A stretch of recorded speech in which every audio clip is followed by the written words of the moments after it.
The rain poured down on Lexington Avenue like a punishment, hammering the cracked sidewalks and filling the air with the scent of wet asphalt and desperation. Streetlights flickered and buzzed weakly above the empty road, their pale halos struggling to pierce through the sheets of relentless water. It was late, well past midnight, and most of the city had curled up in warmth and comfort, safe behind locked doors and heavy curtains. But inside the Lexington diner, the neon sign humming faintly against the storm. Elena Brooks wiped down the cracked counter for what felt like the 1,000th time that night. At 25, Elena carried the exhaustion of someone twice her age. The double shifts, the endless bills, the weary stares from people who barely noticed her existence, they had left invisible fingerprints all over her soul. Still, she worked with care, wiping every smear, every spot, as if the diner itself deserved a little dignity too. Her uniform, a plain black skirt and white blouse, was damp with sweat and rain, clinging to her slender frame. Her sneakers squelched quietly as she moved, worn from too many long nights spent on her feet. But despite it all, there was something about Elena that the world had failed to crush, a quiet gentleness, a flicker of stubborn kindness that refused to be drowned out. She was reaching for the last coffee pot when something outside caught her eye. At first, it was just a shadow, a huddled figure pressed against the side of the building, barely distinguishable in the downpour. Elena blinked, wiped the condensation from the window, and peered closer. A boy, no older than 10, maybe 11 Bao, slumped in a battered wheelchair, his small body trembling violently under a soaked, threadbare blanket. Dark hair clung to his forehead. His coat, if it could even be called that, hung off his thin frame in damp, miserable folds. For a moment, Elena stood frozen, heart hammering against her ribs. Where was his family? His parents? How could anyone leave a child alone in a storm like this? Instinct overtook her. She tossed the rag onto the counter, pushed through the heavy diner door, and rushed out into the rain without a second thought. The cold hit her like a slap, a wall of icy needles soaking straight through her clothes. But she barely noticed. She knelt down in front of the boy, lowering herself to his eye level. "Hey there, sweetheart," she said gently, her voice barely rising above the howl of the wind. The boy flinched, shrinking back like he expected a blow instead of kindness. Elena's heart twisted painfully. She softened her voice even further. "My name's Elena," she said. "You okay? Baby. You out here all by yourself?" The boy hesitated, clutching his frayed blanket tighter around himself. Rainwater streamed down his cheeks, making it hard to tell if he was crying. "I'm waiting for my dad," he mumbled, voice hoarse, shivering violently. Elena glanced up and down the empty street, deserted except for the dim outline of a pawn shop flashing cash for gold across the avenue. No one was coming. No headlights. No shelter. Her jaw tightened. "All right," she said, smiling warmly despite the ache in her chest. "Well, you can't stay out here. Baby, come on inside with me. It's warm. We'll figure it out." "Okay." The boy hesitated. Fear flickered across his features, the kind born from too many broken promises. But then, slowly, he nodded. Relief surged through Elena. "Good boy," she said softly. She wrapped her hands gently around the handles of his wheelchair, hands calloused from years of hard work. Hands that still knew how to hold kindness, and pushed him back toward the glowing door of the diner. The rain pounded harder as they crossed the threshold. The smell of buttered toast and burnt coffee wrapped around them like a blanket.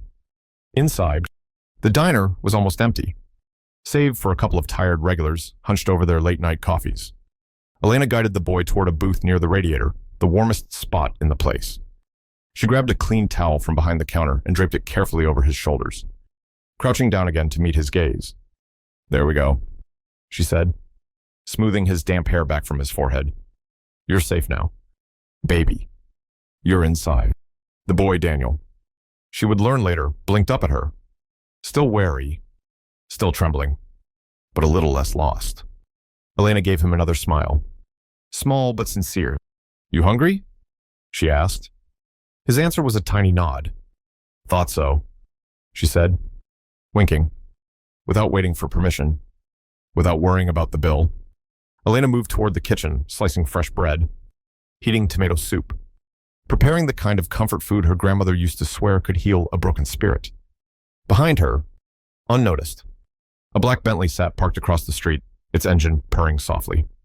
Inside, a pair of sharp gray eyes watched every move Elena made, but she didn't know that yet. All she knew, all she cared about in that moment, was that a shivering child needed her, and she was the kind of woman who refused to look away. The diner lights flickered once as Elena carried a steaming plate toward the corner booth where the boy waited. The storm still raged outside, hammering the windows with angry fists. But in here, in this small, warm cocoon of chipped linoleum and humming refrigerators, there was a different kind of battle being fought. A battle for a little boy's trust. Elena set the plate down carefully in front of him, a grilled cheese sandwich. Golden and crispy. The edges perfectly toasted, paired with a bowl of thick tomato soup that still steamed invitingly. It wasn't fancy. It wasn't expensive. But it was love, shaped by tired hands and stubborn hope. She pulled a napkin from the dispenser, tucking it into the boy's lap like he was a VIP at a 5-star restaurant. "There we go," she said softly. "This one's on me." "Okay. You just eat." The boy stared at the food like it might disappear if he blinked. For a long second, he didn't move, just watched. Silent. Uncertain. Elena crouched again. "Patient. My name's Elena," she repeated gently, offering him her warmest, most human smile. "And yours, sweetheart." The boy swallowed hard, his fingers tightening on the frayed blanket draped around his shoulders. Finally, in a voice so small she almost missed it, he whispered, "Daniel." Elena's heart squeezed tight in her chest. "Daniel," she repeated, savoring the name. That's a strong name. Real strong. He ducked his head shyly, a faint ghost of a smile flickering across his lips. "Are you hungry?" "Daniel." He nodded a quick, sharp little jerk of his chin, as if admitting it was some kind of risk. Elena smiled wider. "Good," she said, "because nobody leaves my table hungry." She slid the plate closer to him. And finally, Daniel reached out. His small fingers trembled as he picked up half the sandwich, biting into it with cautious hunger. The moment the melted cheese hit his tongue, something broke open inside him. A low, almost involuntary hum of pleasure escaped his lips. His wide blue eyes lit up with something Elena hadn't seen before, not tonight. Maybe not for a long time. Joy. Real. Honest. Unfaked joy. "This is the best thing I've ever had," Daniel mumbled through a mouthful of bread and cheese, his voice thick with wonder. Elena chuckled, feeling a deep warmth unfurl in her chest, despite the lingering dampness of her clothes. "Good food makes everything better," she said lightly, wiping her hands on her apron. But inside, it wasn't so light. Inside, she felt a familiar ache. The same ache that had lived inside her since she was barely older than Daniel. The ache of knowing exactly what it felt like to be small, cold, and forgotten. Across the street, the Bentley still sat silent. The rain slithered down its glossy windows like silver snakes. And inside, Richard King watched. He watched as Elena crouched beside his son. He watched as she smiled, not the forced, thin smile of obligation, but the real, aching kind. He watched as she treated Daniel like a human being, not a burden. Not a mistake. Not an inconvenience. Richard's hands tightened into fists on the steering wheel. In all his years of building empires, in all the money he had thrown at problems hoping they would fix themselves, he had never seen kindness done so effortlessly, so purely, and certainly not toward his son, not when the King name scared people into politeness, but never into real compassion. He didn't know this woman, but somehow she had seen Daniel when he had only ever seen an extension of his own mistakes. Richard King believed in control. He believed in debts and power and leverage. But as he sat in that idling car, watching a waitress wipe tomato soup off his son's chin with a tender hand, he realized something uncomfortable, something undeniable. He owed her, and he had no idea how to repay a debt like that. Back inside, Elena watched Daniel polish off the last corner of his sandwich, crumbs dotting the napkin on his lap. She laughed. A soft, rich sound that seemed to lighten the heavy air inside the diner. Messy eater. Huh. Daniel grinned. Sheepish but proud. lifting his bowl to sip the last of the soup. The rain was still merciless outside. The diner's neon sign still buzzed. But for a moment, just one, there was warmth. There was safety. There was the simple, unshakable truth that sometimes all it took to change a life was a grilled cheese sandwich, a towel, and a woman who refused to look the other way. The windshield wipers of the black Bentley swung back and forth with mechanical precision, fighting a losing battle against the relentless rain. Inside the car, the world was muted, just the soft hum of the heater, the occasional ping of a text ignored, and the low growl of an engine too powerful for these cracked, forgotten streets. Richard King sat perfectly still in the back seat, his tailored charcoal gray coat sharp even in the dim light. His jaw clenched so tightly it looked carved from stone. He wasn't supposed to be here. He was supposed to be at a board meeting downtown, shaking hands, making promises, trading futures like poker chips. Daniel had only been left for a few minutes, he told himself. A quick stop, a simple errand. But minutes had turned into an hour too long. And now, through the rain-blurred window, Richard watched his son, watched a woman he had never seen before kneel beside him, lift him into safety, and offer him more warmth in 5 minutes than Richard had managed in 5 years. His sharp gray eyes tracked every movement. The towel wrapped around Daniel's small frame. The way Elena crouched to meet him at eye level, not looming above him like a problem to be solved. The plate of food simple, unpretentious, placed in front of him like a royal feast. Richard's hand tightened on the leather seat beside him. It was like being punched without ever being touched. This isn't how it was supposed to go. Daniel had been born into privilege, a private hospital. The best doctors, the finest therapists. Every solution money could buy, Richard had bought. And yet, here he was, rain-soaked, trembling, abandoned until a woman with nothing more than an apron and a kind heart had seen him, not pitied him, not humored him, seen him, and for the first time in a long time, Daniel was smiling. Richard pulled his phone from his coat pocket with a sharp motion and hit speed dial. "Nora," he said as soon as his assistant picked up. His voice was calm, deadly calm. "Sir, I need you at the Lexington Diner in 20 minutes. No suits, no heels. Blend in." There was a pause. Nora wasn't used to orders wrapped in such ice. "Yes, sir. And bring a file kit. Background check. Full workup." Another pause. "On whom?" Richard's gaze never left the window. The woman inside the diner brushed a lock of damp hair behind her ear, still fussing over Daniel like he mattered more than the world outside. "On the woman feeding my son," Richard said. Then he hung up without waiting for a reply. The rain drummed harder against the car roof. Richard leaned back into the seat, his fingers steepled under his chin, his mind moving faster than any machine he'd ever built. He didn't believe in accidents. He didn't believe in charity. Every transaction had a ledger, every kindness a cost. And whether that woman, Elena Brooks, he would soon learn, realized it or not, she had just written herself into his world in permanent ink. He didn't know what she wanted, didn't care what her dreams were. All he knew was that she had something priceless, something he couldn't manufacture, couldn't command, couldn't buy. Realness. And that kind of thing was dangerous in his world. Because if people like her could see past the money, they could see everything. Across the street, Daniel laughed, swinging his legs under the table, a smudge of tomato soup dotting his chin. Richard felt something crack inside his chest, a hairline fracture he hadn't known was there. He set his jaw harder. There would be no mistakes tonight. No loose ends. Whatever this Elena Brooks was made of kindness, stubbornness, naivety, he would find out. And he would decide what to do about it. Because in Richard King's world, debts were never left unpaid, especially not the kind that mattered. The diner clock ticked quietly in the background, the storm outside muffling every other sound. Inside, under the soft hum of fluorescent lights, Elena leaned against the counter, watching Daniel finish the last bite of his grilled cheese. A small, satisfied sigh escaped him as he licked his fingers clean. Elena smiled to herself.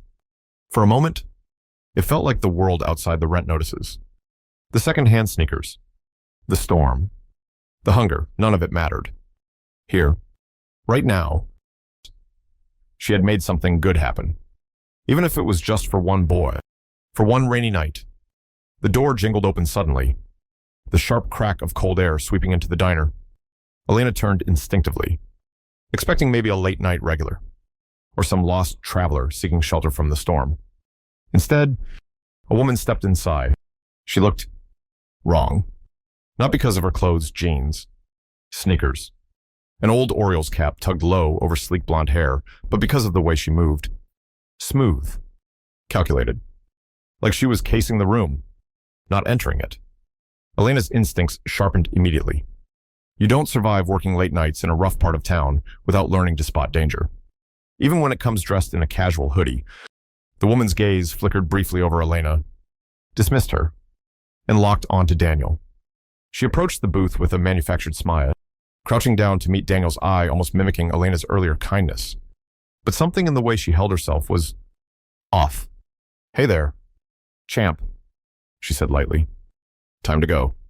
Daniel hesitated, his hands still curled around his now empty soup bowl. He looked up at Elena, uncertain. Elena stepped closer, her posture casual but firm.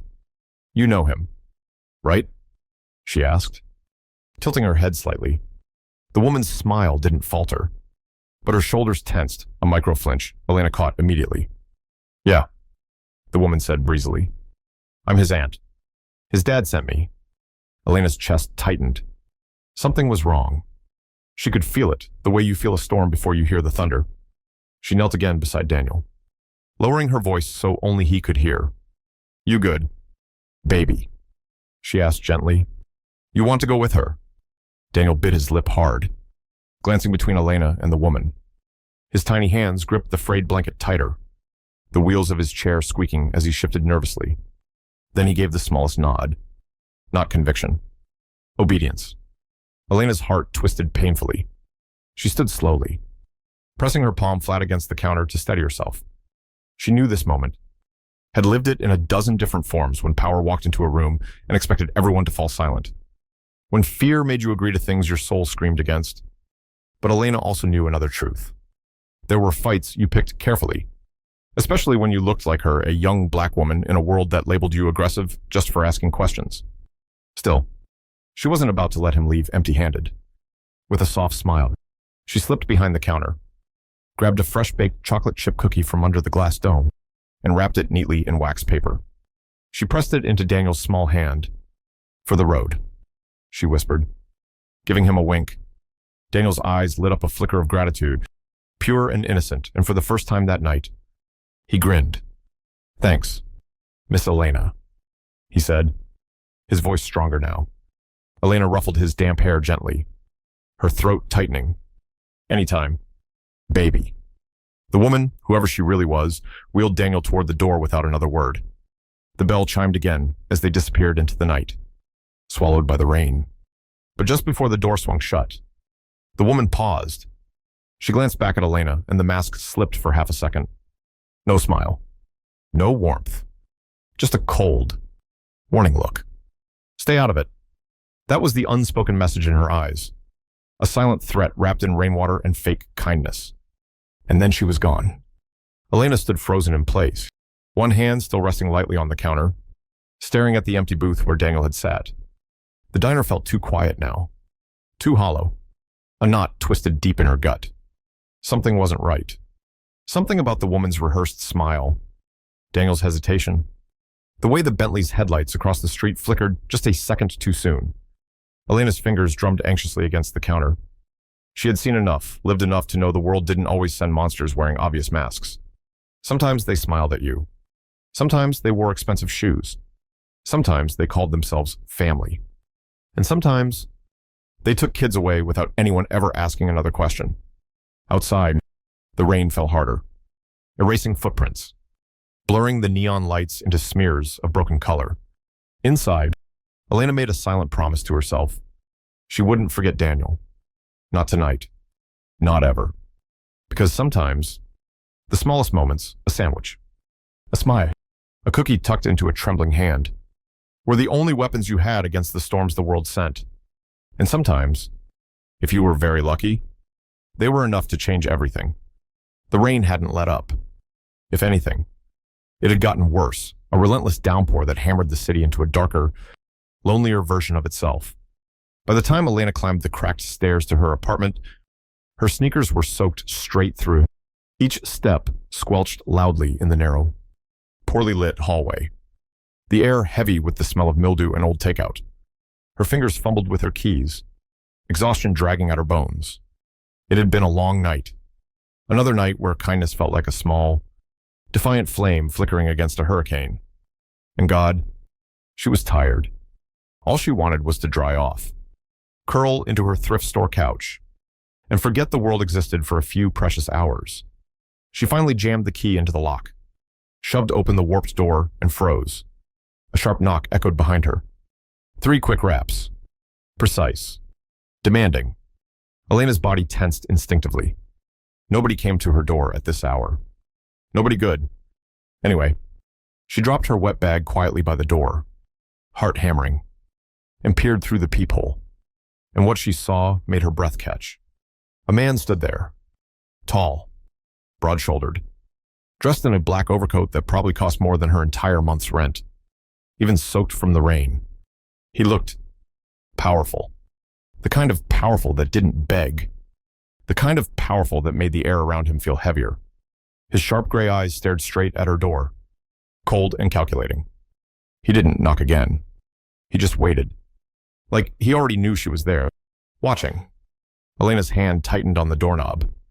Every instinct screamed to leave the door locked, to pretend she wasn't home, but curiosity dangerous. Stubborn curiosity won out. She cracked the door just a few inches. The chain still latched. "Who are you?" she asked, voice steady despite the pounding in her chest. The man didn't blink. "Richard King," he said simply. The name meant nothing to her. "And what do you want?" "Mr. King." A pause. "To talk," he said. Every survival instinct inside Elena begged her to slam the door shut. This man radiated danger in a way no drunk customer at the diner ever had. But there was something else too. Not menace. Not threat. Intensity. The kind of intensity you don't ignore because if you do, you might miss the one moment that could change your life. Slowly, carefully, Elena unlatched the chain and opened the door a little wider, just enough to see him clearly. Up close. He was even more intimidating. There was a ruthlessness in the set of his jaw, in the way his hands hung perfectly still at his sides, like he had trained himself out of fidgeting decades ago. He didn't belong here. Not on her cracked doorstep. Not on her stained carpet. And yet, here he was. "I saw you tonight," Richard said, his voice low, controlled. "I saw what you did for my son." Elena stiffened. "Daniel. Of course. You were watching," she said, more accusation than question. "I was delayed," he said, voice flat. "A business call. I told him to wait for me outside the diner. I didn't expect—" He trailed off, the words left unsaid between them. "I didn't expect to see kindness. I didn't expect someone to care when I didn't." Elena crossed her arms over her chest, the door still a barrier between them. "So what? You here to yell at me for feeding your kid without your permission?" she snapped. For a second, just a second, something flickered across Richard King's face. Not anger, not annoyance, guilt. "No," he said quietly. "I'm here because I don't believe in charity. But I do believe in paying debts." Without waiting for her permission, he pulled a thick envelope from the inside of his coat and set it carefully on her rickety kitchen table. The envelope looked wildly out of place thick. Heavy. The kind of paper you only touched if you were used to touching power. Elena didn't move. She stared at it like it might explode. "What is that?" she asked finally, her voice cautious. "A job offer," Richard said simply. Elena blinked. "A what?" "A position at King Tech," he continued. 6-figure salary. Full benefits. Education credits if you want to finish your degree. He said it all so casually, like offering someone a glass of water instead of a completely different light. Elena let out a sharp, disbelieving laugh. "You think," she said slowly, "that you can just fix everything with a paycheck?" Richard didn't flinch. "I don't think money fixes everything. Miss Brooks, he said, but it can build ladders. Elena shook her head, stepping back toward the door. I don't need your charity, she said, bitterness rising sharp in her throat. This isn't charity, Richard said firmly. This is repayment. He paused. You saw my son, he said, his voice softer now. Not my money, not my name, him. And somehow, the way he said it, not desperate, not pleading, but painfully, quietly true, cut deeper than any lecture could have. Elena looked at him, really looked at him for the first time, and she didn't see just the billionaire, didn't see the coat, the watch, the expensive car waiting downstairs. She saw a man who had built walls so high, he had forgotten what it felt like to be vulnerable. She saw a man who had just been reminded by a tired waitress that money couldn't buy what mattered most. And in that moment, standing in her tiny apartment with peeling paint and flickering lights, Elena Brooks realized something she would never forget. Power wasn't about who had the most money. It was about who remembered how to be human. She didn't pick up the envelope. Not yet. But she didn't close the door. Either. And that, perhaps, was the most important decision of her life. The door clicked shut softly behind Richard King, leaving Elena alone with the storm still rattling her windows and the thick envelope sitting like a living thing on her kitchen table. For a long moment, she didn't move. She just stood there, rainwater dripping from her jacket. The soft hum of the fridge, the only sound in the tiny apartment. The envelope gleamed under the overhead light. It didn't belong here. Nothing about this night belonged here. Not the billionaire. Not the job offer. Not the terrifying, breathtaking possibility that her life could actually change. Elena rubbed her arms briskly, trying to shake off the chill. The heater coughed weakly from the corner, barely denting the cold. She peeled off her wet jacket, kicked off her soggy sneakers, and padded barefoot across the cracked linoleum floor. She sat down at the battered table, the same table where she'd once stretched $50 to last 2 weeks, where she'd cried over eviction notices and junk mail, where she'd eaten peanut butter sandwiches because dinner was a luxury some nights. And now, sitting right there, an envelope that promised 6 figures, a salary so large she could hardly wrap her mind around it. Benefits, health insurance, a future. Her hands trembled slightly as she reached out and touched the corner of the envelope. It was heavier than it looked. Substantial. Real. Don't trust it. Her mother's voice echoed in her mind. Gritty. Worn from years of disappointment. Nothing free ever stays free. Baby. They don't give without taking. Elena swallowed hard. She knew that truth better than anyone. The world didn't hand you lifelines without expecting you to pay in pieces of yourself later. She had worked her whole life to stay free, to stay standing, even when the ground under her feet crumbled. Was she really ready to trade that freedom for a desk job in a glass tower? To step into a world where she would always be the outsider, always be reminded with every glance, every whisper, every boardroom smirk that she didn't belong. Would a paycheck really be worth it? But then she thought of Daniel, his wide blue eyes, his shaking hands wrapped around a grilled cheese sandwich, the way he had smiled at her, real and grateful and trusting. Elena leaned her elbows on the table and dropped her head into her hands, pressing the heels of her palms hard against her eyes. What was she fighting for? If not a chance to make sure no kid like Daniel ever had to sit shivering in the rain again? Slowly, she sat back up. The apartment around her looked smaller tonight. The peeling walls, the threadbare couch, the broken dreams tucked into every corner. She had survived here. But survival wasn't living. Maybe it was time to stop surviving. Maybe it was time to rise. With a breath that felt heavier than her whole body, Elena finally broke the seal on the envelope. Inside was exactly what Richard had promised. A clean, crisp job offer printed on expensive paper. A starting salary that made her vision swim. An attached note in tight, controlled handwriting. I don't hire out of pity. I hire because I see value. You have more value than you realize. R. K. Elena stared at the words until they blurred. Not charity. Not pity. Recognition. She looked up, out the small, rain-blurred window, toward the blinking city lights beyond the tenement roofs. Somewhere out there. Opportunity was knocking. Not because someone handed it to her. Not because she begged for it, but because, against all odds, she had made herself impossible to ignore. And maybe that was the real difference between surviving and living. Choosing yourself before the world could choose against you. Elena set the envelope carefully back on the table. She didn't smile. She didn't cheer. She just breathed. Deep, steady, grounded. And she whispered into the empty room, like a promise stitched into her bones. I'm not just going to take a seat at their table. I'm going to build my own. The next morning, the city woke under a sky still heavy with storm clouds, puddles reflecting the wounded light of early dawn.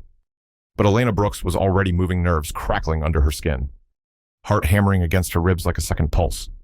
She wore the best clothes she owned, a simple black blazer, slightly too big in the shoulders, a white blouse she had ironed 3 times, black slacks that didn't quite match the blazer, but she prayed no one would notice. Her heels, second-hand, scuffed but polished, clicked sharply on the marble floors as she entered the soaring lobby of King Tech Tower. The building loomed above the city like a glass giant, shimmering and perfect, its mirrored surface reflecting a world she had never been invited into. Until now, Elena squared her shoulders and stepped inside. Immediately, she felt it the shift, the way eyes turned, the way suits paused mid-conversation to glance over, sizing her up. They didn't see Elena Brooks, the girl who had worked double shifts and patched up sneakers with glue. They saw someone who didn't belong, someone who hadn't been carved from the same polished marble as they were. The receptionist behind the black granite desk blinked, her practiced smile faltering slightly as she clocked Elena's worn-out shoes. Her too careful posture. Can I help you? The woman asked, voice polite but distant. Elena met her gaze evenly. Elena Brooks, she said clearly. I'm expected. The woman typed something into her sleek computer, hesitated. Then her eyebrows lifted slightly. Of course, she said, voice softening just a fraction. Mr. King is waiting on the 43rd floor. The elevator ride was silent except for the soft, classical music playing overhead. Elena's reflection stared back at her from the polished steel walls. Steady eyes. Tight grip on her worn tote bag. A girl standing in the doorway of a life she wasn't sure she was ready for. When the doors dinged open, she stepped into a world so stark and cold it took her breath away. The 43rd floor was all glass and chrome, every surface gleaming. Men in tailored suits strode down hallways lined with abstract art that probably cost more than her yearly rent. Phones buzzed. Tablets beeped. Every corner hummed with urgency and power. No one looked like her. No one moved like her. No one even paused long enough to wonder if she was lost. They just assumed she would be gone soon enough. At the far end of the hallway, behind double glass doors etched with his name, Richard King waited. His office was a sprawling corner space, the city unfurling behind him in a panorama of rain-streaked steel and flashing lights. He didn't stand when Elena entered. Didn't offer a handshake. He simply gestured to the chair across from his massive black desk. You're 2 minutes late, he said, glancing briefly at his watch. Elena raised an eyebrow but sat down without apology. Blame the elevator, she said lightly. For a second, just a second, Richard's mouth twitched. Not a smile. Exactly. More like recognition. Good. She wasn't here to be intimidated. She was here to build something. Before she could say another word, the door swung open again. A woman strode in sharp, sleek, all efficiency in a navy suit and red bottom heels. A tablet clutched under one arm. Nora Winters. Elena realized immediately. The same woman who had wheeled Daniel away the night before. The woman who had lied with a polished smile and walked away without looking back. Nora barely glanced at Elena as she handed the tablet to Richard. Reports from Orion Group negotiations, she said smoothly. Leave them, Richard replied, not looking up. Nora hesitated just a fraction too long, then turned back toward the door. But as she passed Elena, she murmured under her breath, good luck. Not kindness. Not encouragement. A warning. Elena sat straighter, her chin lifting a little higher. Whatever games they played here, whatever walls they built to keep people like her out, she would break them. With every step, every word, every breath. She would carve her place in a world that had never once made room for her. And she would do it on her terms. Not because she was allowed to, because she refused to be ignored. Richard King finally looked up from his tablet, studying her like a man assessing the sharpness of a new weapon. "You're not here to blend in, Elena," he said, voice low. "You're here to be the difference."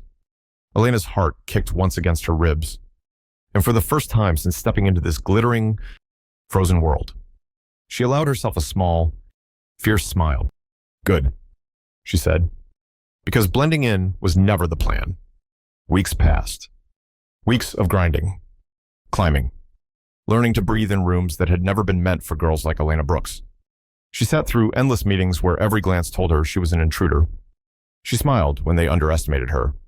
She sharpened herself, slowly, methodically, until even the marble walls of King Tech's tower seemed to recognize she wasn't leaving. Little by little, the cracks appeared, a cautious nod in the elevator, an invitation to sit closer in the boardroom. Elena was winning, even if no one dared say it out loud, until the day it all shattered. It was raining again, because of course it was when Elena returned to the office after a client meeting. Nora Winters was waiting by her office door, tablet clutched tight, her expression sharper than usual. "We have a problem," Nora said without preamble. Elena's stomach twisted instantly. What kind of problem? Nora didn't answer. She just handed Elena the tablet. Elena took it, and the world tilted beneath her feet.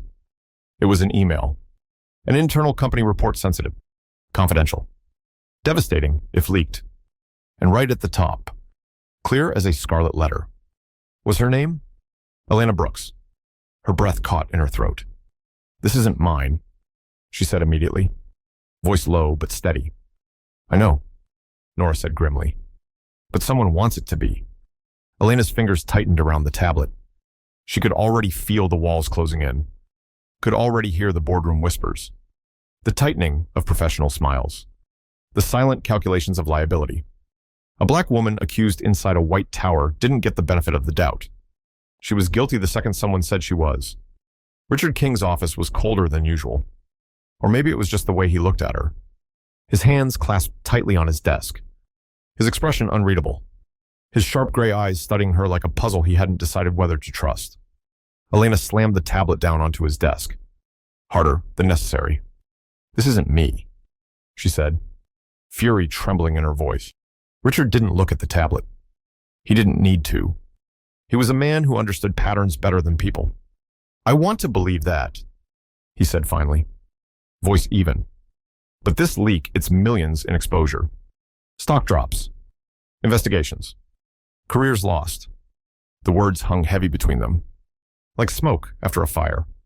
Elena leaned forward, palms flat on the desk. "Do you think I did this?" Richard held her gaze for a long, excruciating moment. And then he said the only thing that mattered. "No." The breath Elena had been holding finally escaped. "But before relief could take root," he continued, "the board does." The blood drained from her face. Of course they did. Of course they would.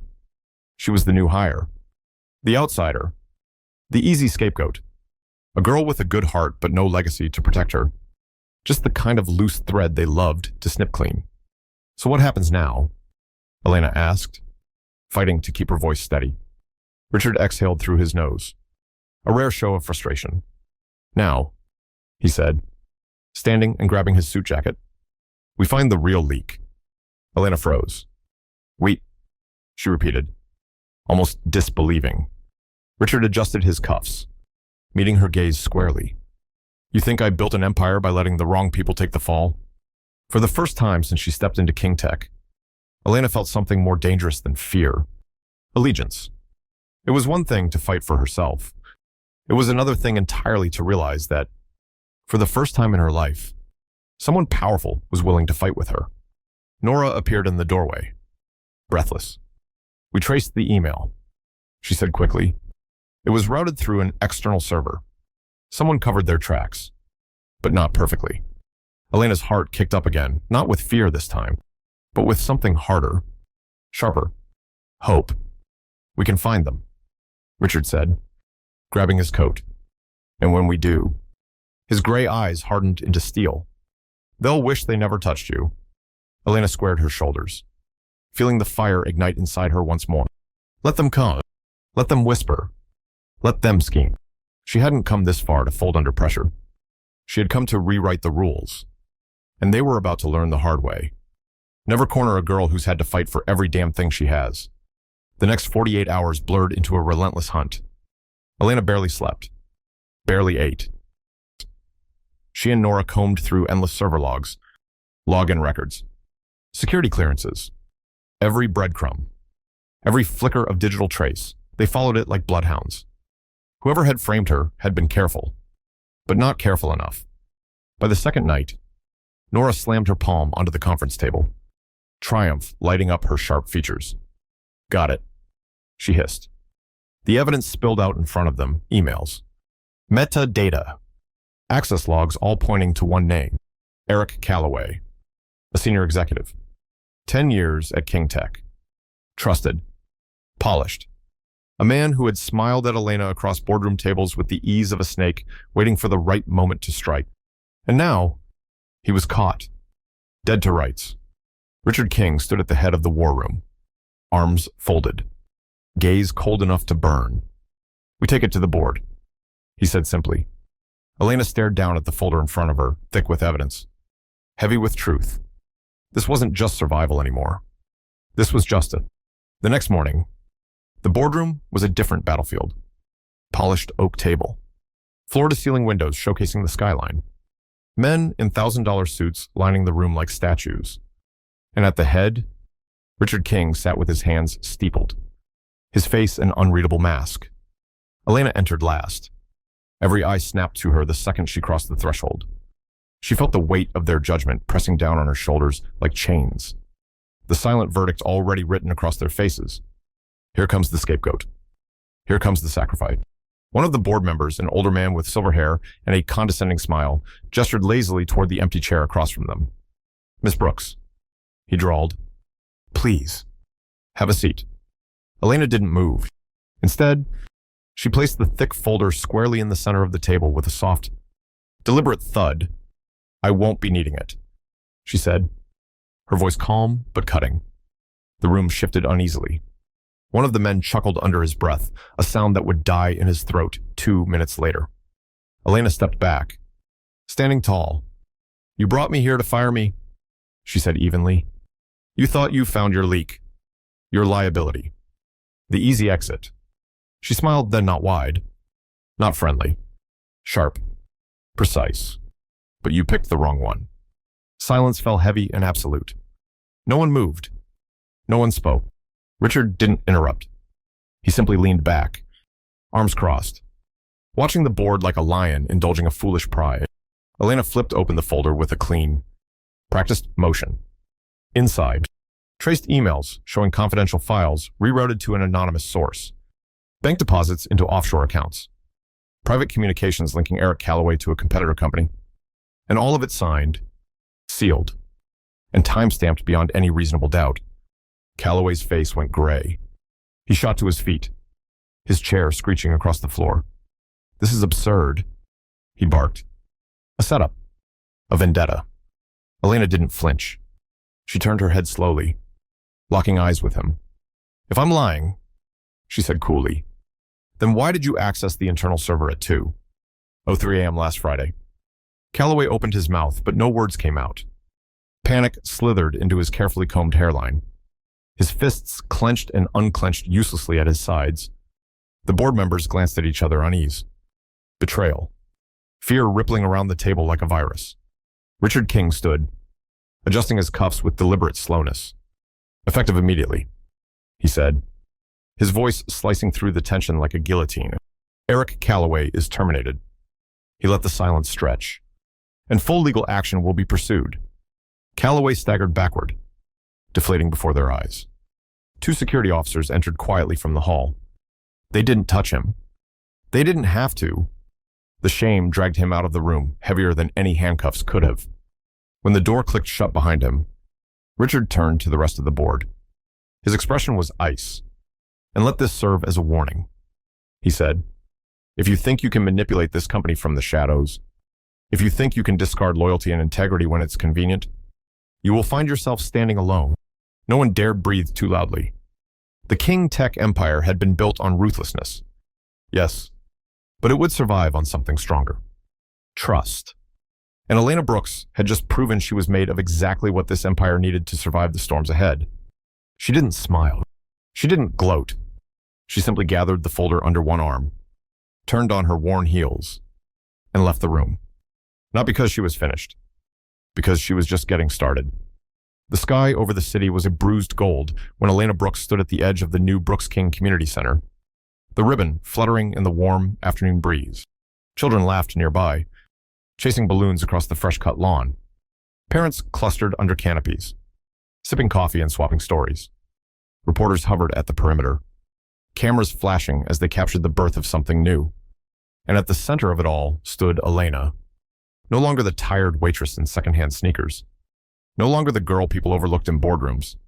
She was Vice President Elena Brooks now, builder of bridges, breaker of chains. Beside her, Daniel sat tall in his wheelchair, a beaming young man with college in his future and a confidence the world had once tried to steal. He gripped the ceremonial scissors awkwardly but proudly. "You ready, champ?"